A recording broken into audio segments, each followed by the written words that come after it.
Today we're gonna do some carne a la mexicana.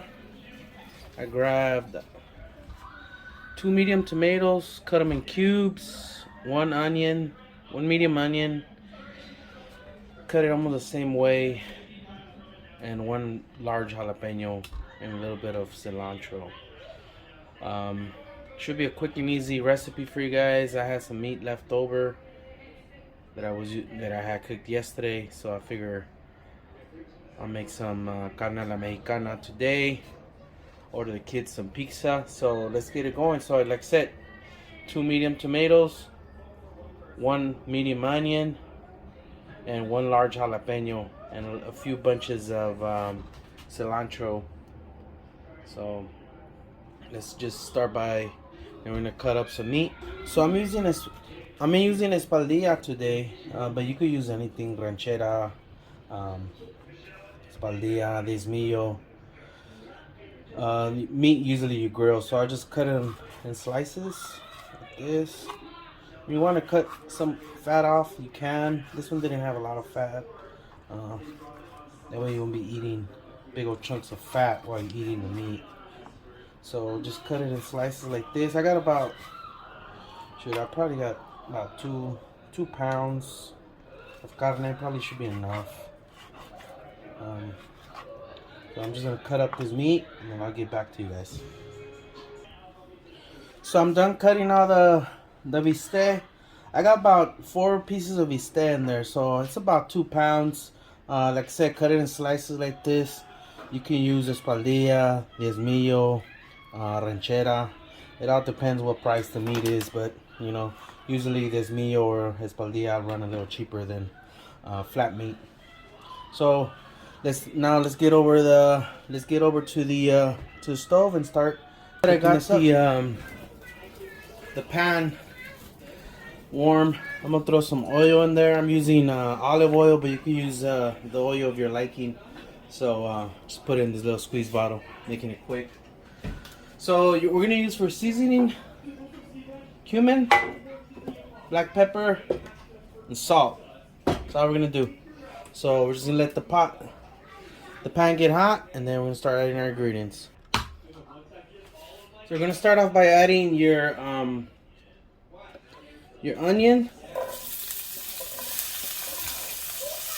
and jalapeno. Let those get nice and cooked. You'll see when the onion is done, you'll see it'll become translucent. It'll become translucent. So once that's done, we're gonna go. You'll add the cebolla and jalapeno along with the meat. So once the meat's done, we'll add the rest of the ingredients, and let's season it up as well. So look at that, it looks nice already.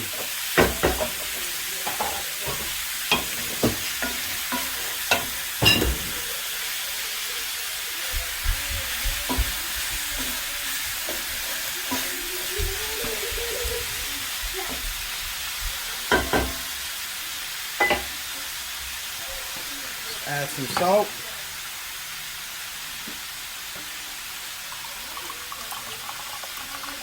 I'm sorry, I'm not giving you the measurements, but usually after I'm done, if it needs a little bit of salt, I'll add some more.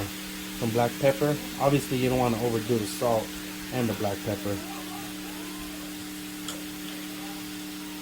So I'm thinking it's probably like half a teaspoon of each, and then adjust your salt when it's done. So some cumin as well.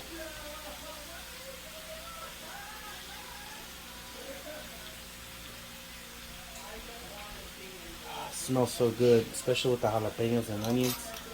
So good. So we just get this meat cooked. Once it's cooked, we add the jalapenos.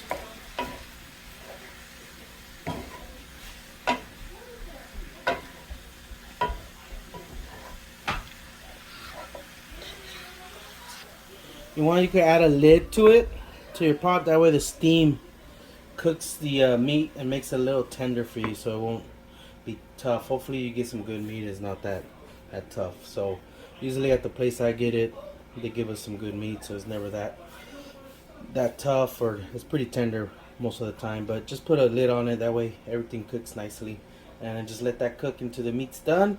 We'll add the tomatoes, that way, and the cilantro, that way it can break down the tomatoes, make a little juice on it. And when we need a little juice, we could also use tomato sauce. It's looking good right now. You see all the juice, so we gotta let some of that juice evaporate out of the pot here, the griddle. That we could fry up the meat a bit, get a little more brown. So it's looking good.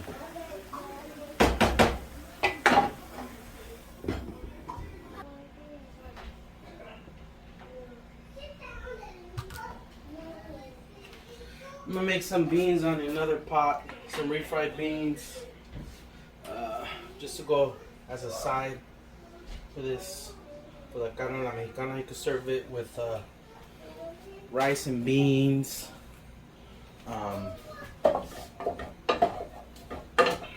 You can probably even put in a burrito. So this is done already, as you can see. So let's put this in, the tomato in. Tomatoes in there.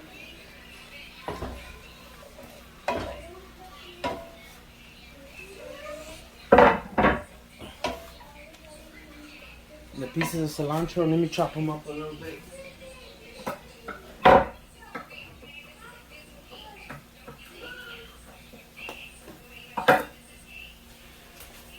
You don't have to put cilantro in it. It's almost pretty much done.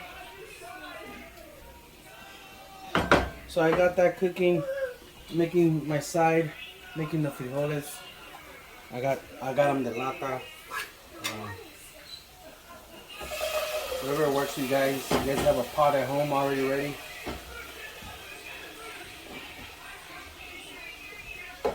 Get that going in there.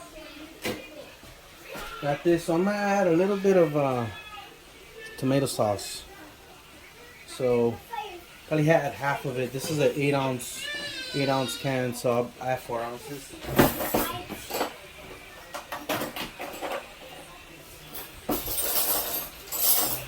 Just to get a good little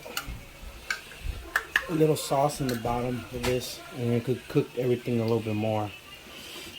Then once you get the sauce in there, just about half.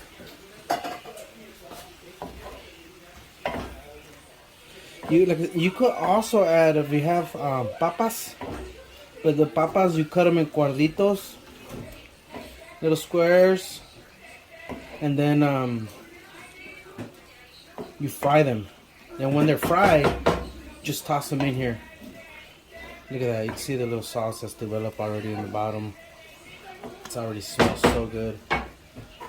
So we're just gonna let that cook a little bit more. You can get on the beans now. Start smashing them. And I think this will also go awesome with in a burrito. That in a burrito with some beans to go.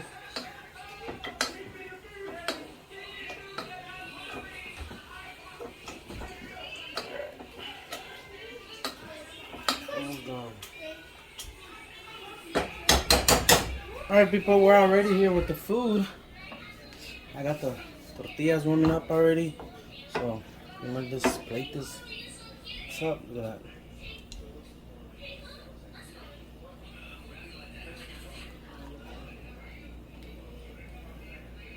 that. Some beans on there.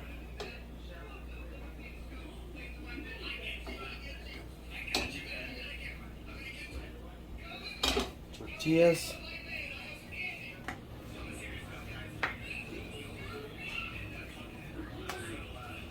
It's the only thing I had small tortillas left over. Look at that.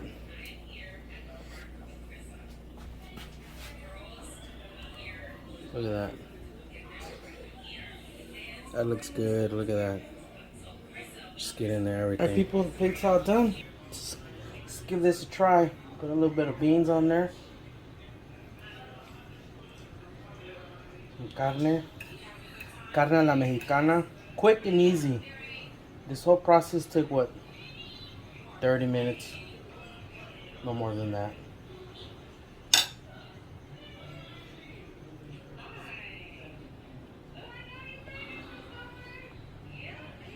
Meat's tender.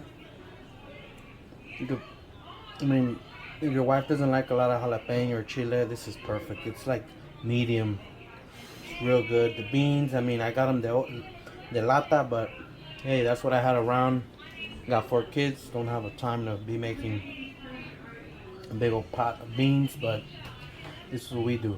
But carne a la mexicana, perfect. Like I said, you can add papa to this. Just remember, cut it in cubes, fry it, and then add it once everything's almost done, so it could soak up the juice a little bit. But you can't beat this.